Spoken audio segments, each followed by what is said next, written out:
The impact of a nearly 4% rise in oil prices is seen as short-lived by Omicron. By Arathy Somasekhar, oil soared nearly 4% on Tuesday, supported by tight supply and expectations that rising coronavirus cases and the spread of the Omicron variant will not derail a global demand recovery. Brent crude gained $2.85, or 3.5%, to $83.72 a barrel, its highest settlement since early November. The global benchmark dropped 1% on Monday. U.S. West Texas Intermediate rose $2.99, or 3.8%, to end at $81.22, also its highest price since mid-November. On Monday, it fell 0.8%. U.S. Federal Reserve Chair Jerome Powell said he expects the economic impact of Omicron to be short-lived, adding that ensuing quarters could be very positive for the economy after the surge driven by the variant subsides. Omicron has yet to wreak the havoc of the Delta variant and may never do so, keeping the global recovery on track, said Jeffrey Halley, analyst at brokerage OANDA. Brent rose by 50% in 2021 and has rallied further in 2022,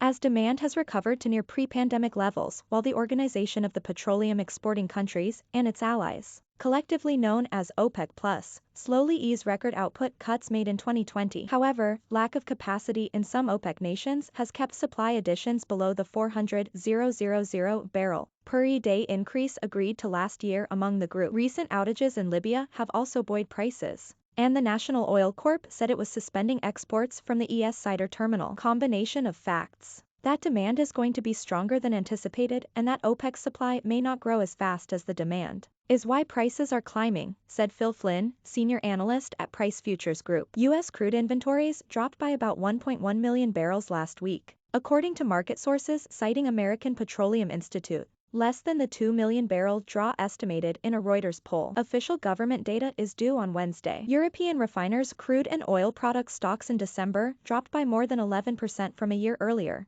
Euroil stock data showed. At the same time, European jet fuel refining margins are back to pre-pandemic levels as global aviation activity recovers despite the spread of Omicron. Meanwhile, the U.S. government lowered its oil output growth estimates, while raising its oil demand forecast. Production was estimated to rise by 640,000 BPD this year, lower than last month's forecast of a 670,000 BPD increase. Total oil demand was now seen rising 840,000 BPD for the year, higher than the 700,000 BPD increase expected last month. It is estimated to rise by another 330,000 BPD in 2023.